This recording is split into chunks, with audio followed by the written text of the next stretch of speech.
Welcome to a new edition of Calling Mondays. Today's edition is about a topic that I see how it is somehow very overlooked in our SEO processes and efforts, and it should be one of the top priorities. Internal linking optimization, identifying opportunities. Where is the gap of those meant to be ranked pages that are not able to rank because they are not well internally linked. And internal links is something that we can easily influence much more easily than backlinks. So to talk about this topic, I have invited two SEOs, very well experienced SEOs in this area.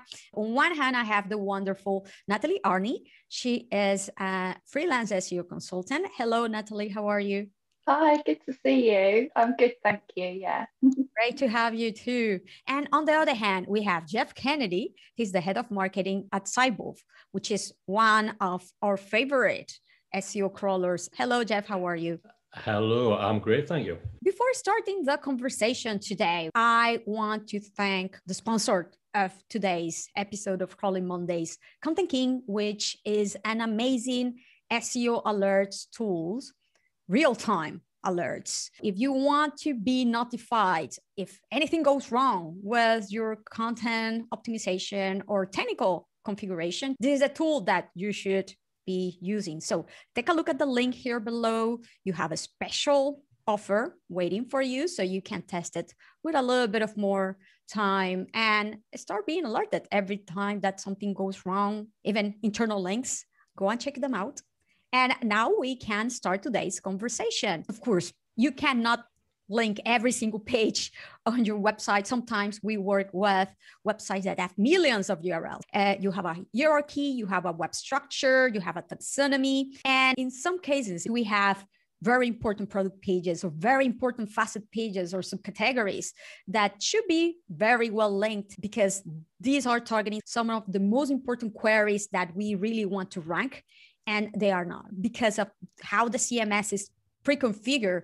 Which would you say have been those type of scenarios that you have seen where internal link optimization have made all the difference before and after in the SEO process? If you could please share a little bit of more insights and context regarding these scenarios that you have found, that you have faced, and how you have tackled them. I've had lots of experience with clients' agency side in particular, where the client's sites had legacy issues. So there's been pages that have got some importance or that should be high converting pages or are really struggling to rank, or the user journey is really disjointed.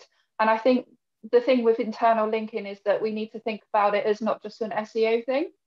We need to think about it as something that's going to help with the user journey, with conversion rates. One of the standout clients that I had when working on internal linking, basically they wanted to improve the quality of their leads. There were pages where there was really great user activity. The users really interacted well with the content, however, they weren't converting. So we then obviously reviewed the internal linking, found some pages that we could link them to. It was really great. Basically, I think there was a number of folders that we actually worked on, but on the average traffic increase was around 15% year on year, which for a client that was already successful, obviously a traffic increase is lovely, but also the qualifying leads is where it mattered. So on average, our qualifying leads, once we'd improved the internal linking, was around 35%. So a 35% year-on-year increase in qualifying leads. It's just great for just adding some internal links and improving the user journey. And obviously we had the traffic and keyword ranking lifts as well, which was fantastic. So it was a multifaceted. Amazing. From where did you add these links? Because I think that is where sometimes there is the struggle, right? Sometimes we wish to add these links from the overall navigation of the website, but there are a lot of constraints on doing that. How did you manage to add more internal links to these pages? There are lots of different ways that we did it. In one folder, we moved the pages just within the global navigation, so there was no removal. We changed anchor text to improve that. And then with the additional folders, what we were doing was we were changing the calls to action in the internal link anchor text, and then adding in internal links from those interesting pages to those more qualifying or the pages that we would see as the qualifying pages. Obviously, we were proved right by the data, but again, it was looking at the global navigation, looking at anchor text, looking at the pages that were already linking to those pages, improving their anchor text, but also adding additional links from those really additional useful pages. Amazing. So those that were already connected from a topical perspective and related to those destinations. Yeah, I find that with internal linking, it's not always about adding more links. I find that it's also to do with obviously the anchor text and getting the user to actually click the link, and then thinking about the anchor text relevancy to the page that you're linking to. So not just for the user, but also for bots. What Natalie said earlier on there about legacy sites, and that's one of the things that comes to mind with me as well. Working with a site a while ago, I think it was a general audit I was doing, the rankings had gradually trailed off. And one of the things that really stood out was their main navigation. There was a lot of the links, main navigation and body links, but a lot of it was pointing into old versions of pages. So they were passing through redirects. Some of them, I think, were even passing through 302s rather than 301s. There was some pointing to canonicalized pages. So they were pointing to the wrong place, and Google was just confused. I mean, if we're thinking of these being as sort of signposts to Google of the most important pages, it didn't know what was going on. I mean, every other week, they would have one of the old pages pop into the SERPs again and then disappear and come back. So, I mean, they were relatively simple technical fixes. They were just a case of updating the URLs to the true ones. And in terms of results, I couldn't really pin it down exactly that because there was a load of other fixes went on. But for making relatively small changes, they had a hell of a boost.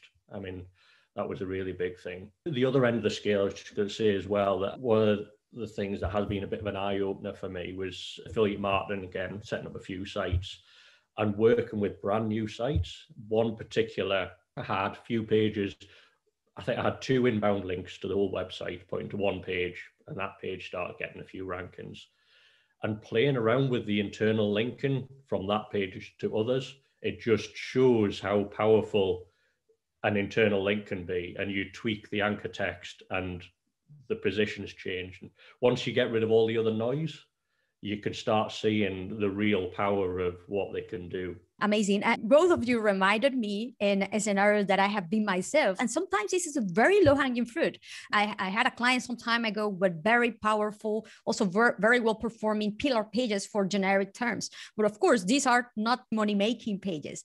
And then many of these pillar pages were internal linking to the final product page, but the pages that we really wanted to rank in the SEO process was the category pages or the subcategory pages for all the group of softwares of that type and not a single product. So we literally included a link to the category page say, and if you want more offering, not only this final product, but we have different tiers of products that can solve the issue in different ways.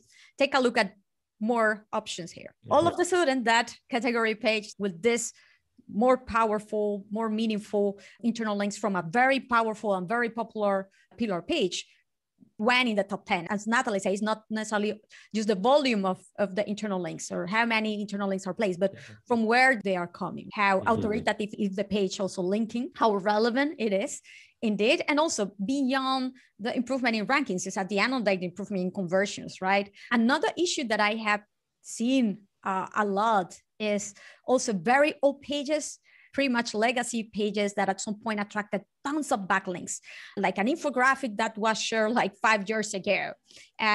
Sometimes these pages, it's not only the issue that they are returning 404s or 302 redirecting, not even 301 redirected, but even if they are returning 200 OK HTTP status and they are indexable, sometimes these are orphan pages that are not like even redirecting to a currently working page that is meaningful to rank, but even if that is not meaningful to do and they should be indexable, these are sometimes like an HTML with text and without any navigation, without passing that value internally to even the homepage of the current working website or the main categories with no navigation at all. What are those scenarios that you see happening that should be low-hanging fruit to identify and fix?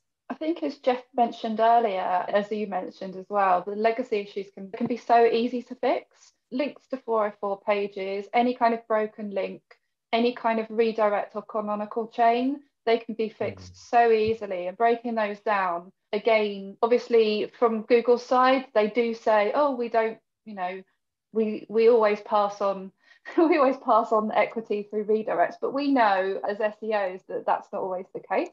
And we also know that we've got to speed things up for users.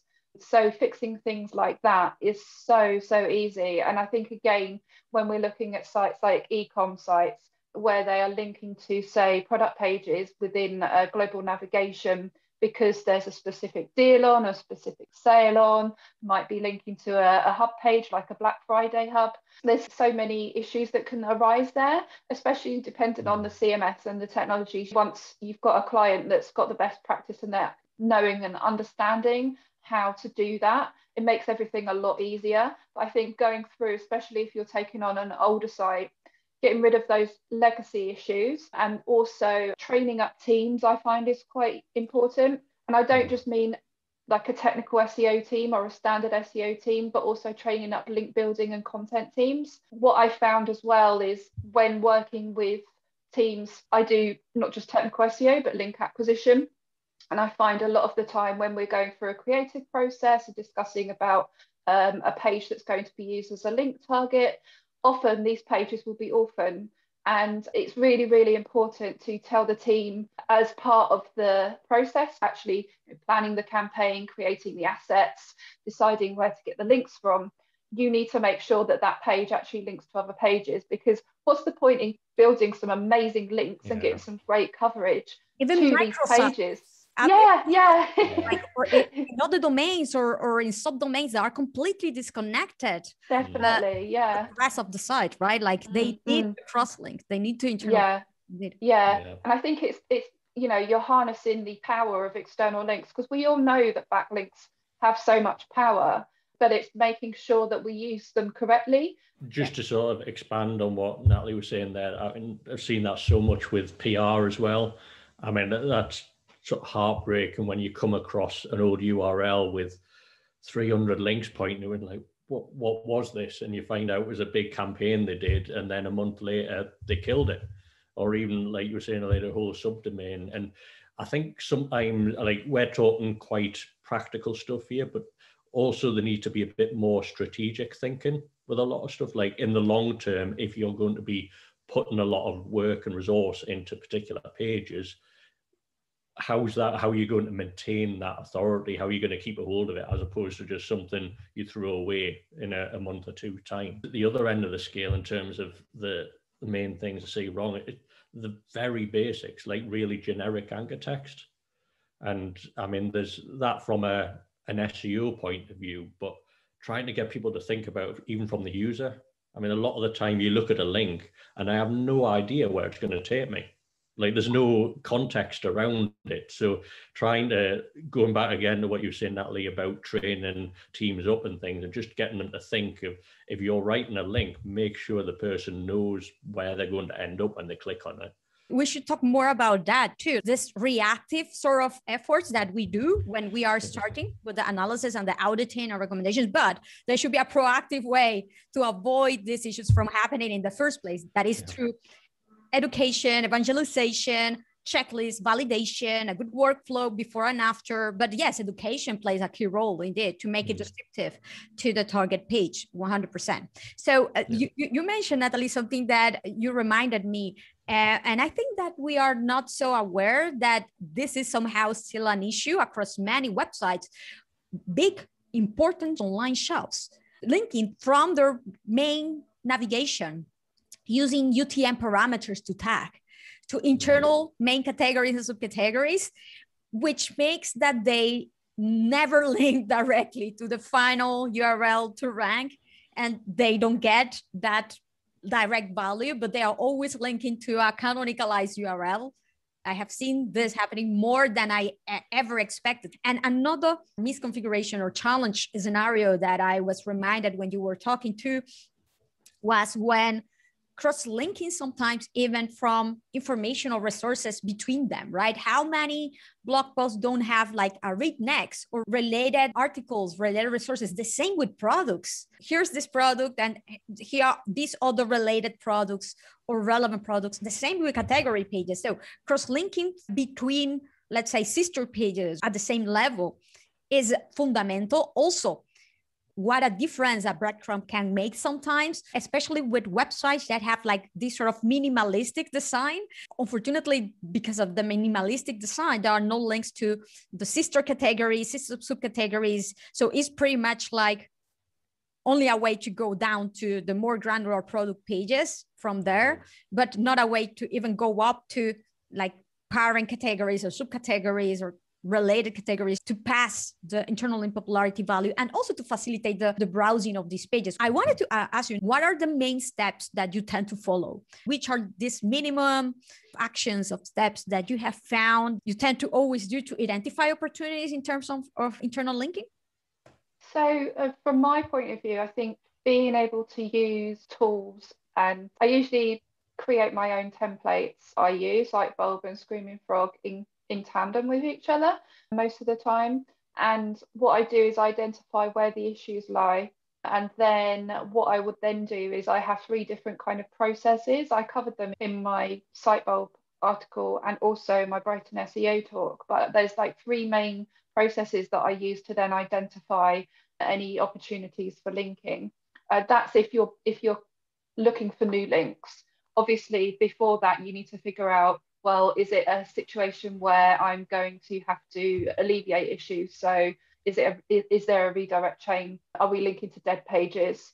What do we need to do? So I think it's analyze, find the solution, and then get cracking with whichever way you're looking to improve it, whether it is implementing those changes, whether it's looking for more ways to add links or more sources and places on the site to add those links to, or it could be finding places where you need to remove links from. So it might be a non-indexable page, and then you can just go and clean up that page. If users aren't clicking on that link, then it's not worth having that link in the first place. So yeah, I always think about the user. You mentioned we're going to talk about this. I thought I had in my head that I've got a straightforward process for how I do this. And when I looked at it, it's really not. I've got about half a dozen or more different processes. So, I mean, I tried to sort of think about the different ones, and probably the main one that I've got starting with target pages. So if I know I've got a set of pages, want to rank these better, I know what we're wanting to rank them for, start off with them keywords, chuck them into a crawler,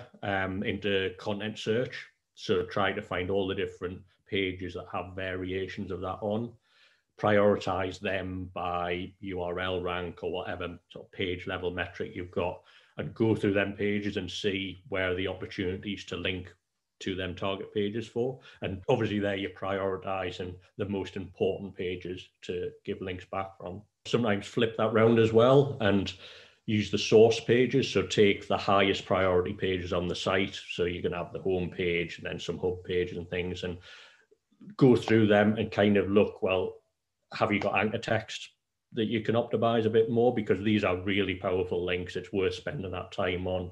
Have you got redundant ones? Get rid of them, increase the share to the ones you've got left.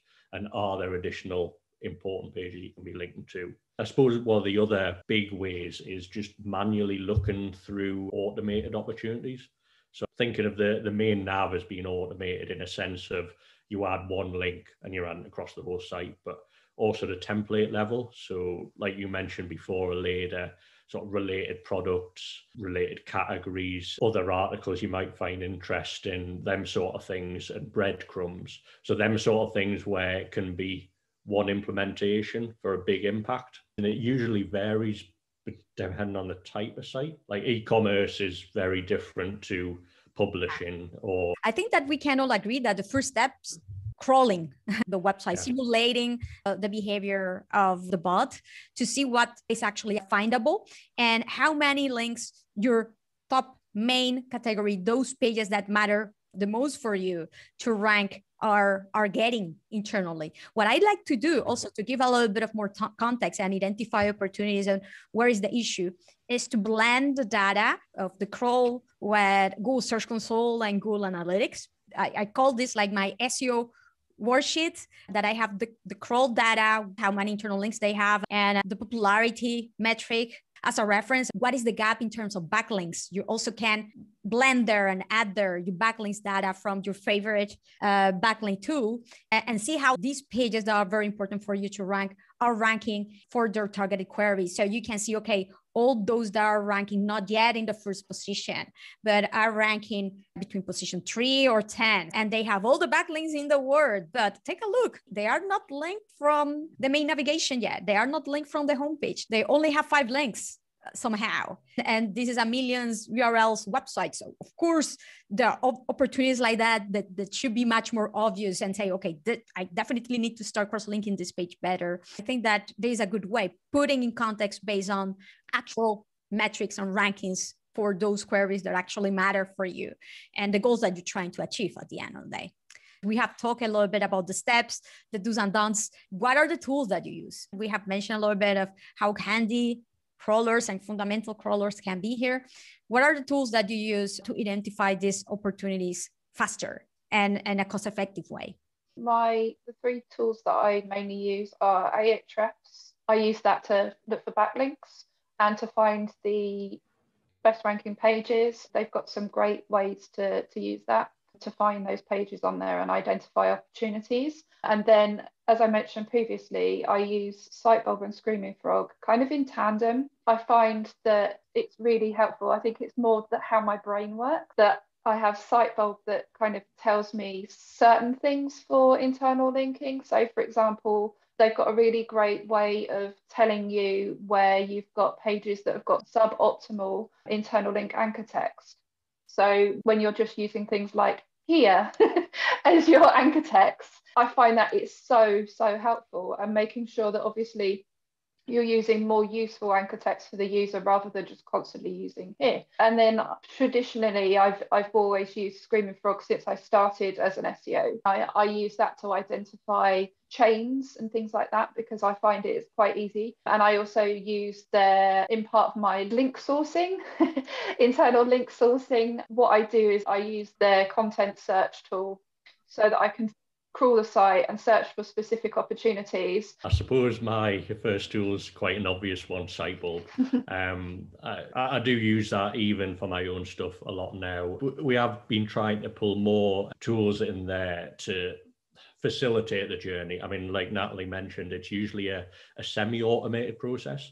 So we have hints which we're trying to pull more and more in that just flag up where we think we can identify specific problems. Like if you've got a load of non-generic anchor text or things like that on particular pages. And so we've got the likes of them things that flag up, these are a problem that we investigate.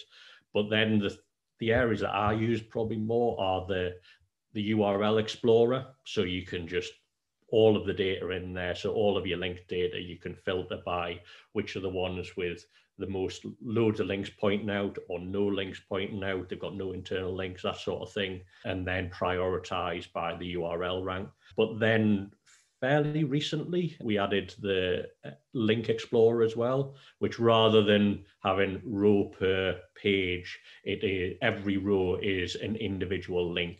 So if you've got 10 internal links on a page, they will be 10 rows. So that gives a different level of granularity when you're looking at different things, because we also categorize them links by whether they're part of the navigation or the template or the body. So you start being able to get really granular in how you can cut and slice your data up and work out where the opportunities are. Beyond that as well, I use external stuff, so Ahrefs, bit of SEMrush or SEMrush now, because something you mentioned earlier on later about pages that have got loads of backlinks that are heroin or 404 or they're orphans. 100%. You identify that there's something off with the numbers of the reports of whatever tools you use, but you actually need to go to the page to visualize and see, okay, I see that there are no secondary navigation. I see that there isn't a footer. I see that there's no sidebars. You definitely need to go and check yourself, not necessarily every page by page, but type of page or type of template, I want to finish with a last tip, something that you think that we haven't covered yet, that you totally think that will be super useful, meaningful, relevant for our audience to take into consideration when doing internal linking analysis to improve their process, to make it easier. Please feel free. From my perspective, I think we can use loads of different tools.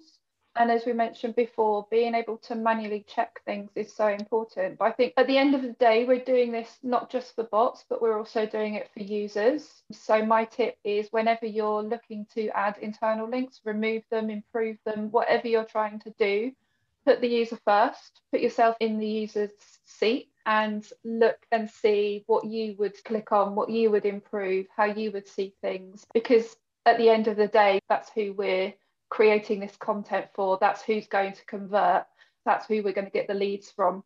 So yeah, put the user first.